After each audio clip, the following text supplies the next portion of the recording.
หลังจากทำพิธีแห่ยกพระแห่ไปวัดน้ำจอกไปถวายวัดน้ำจอกที่ทางตอนเช้า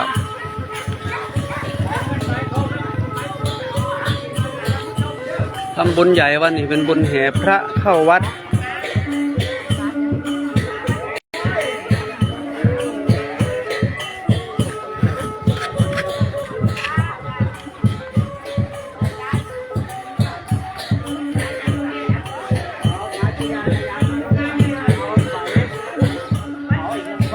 วันนี้มีญาติธรรมมารวมแห่พระหลายกำลังทานอาหารกันอยู่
ตอนนี้กำลังจะทำพิธีถวาย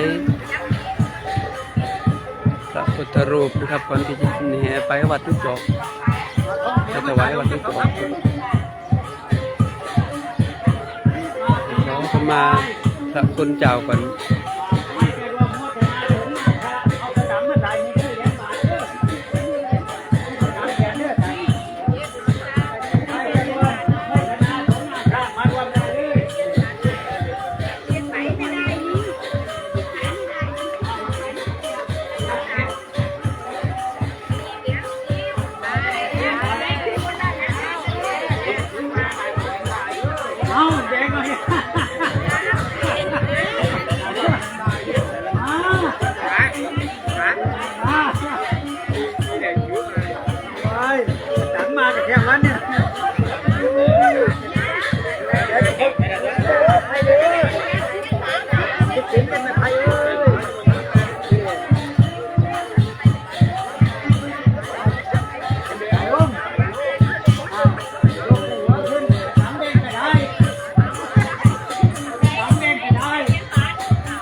การเป็นงานบอกให้พุทธแห่น้ำพระท่านรำไม่ได้ตกอย่างกันนั่น สมนามพระซื้อบดแห่สมนามพระ สีพุทธสงฆ์แห่น้ำพระนั่นนะ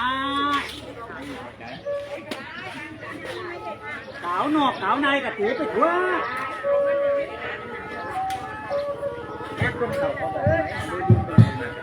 วยังงั้นก็ได้ดูใจก็คิดเถอะ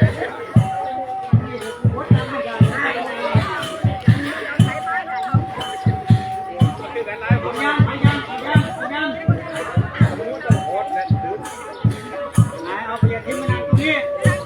แต่ผมนั่งตรงนี้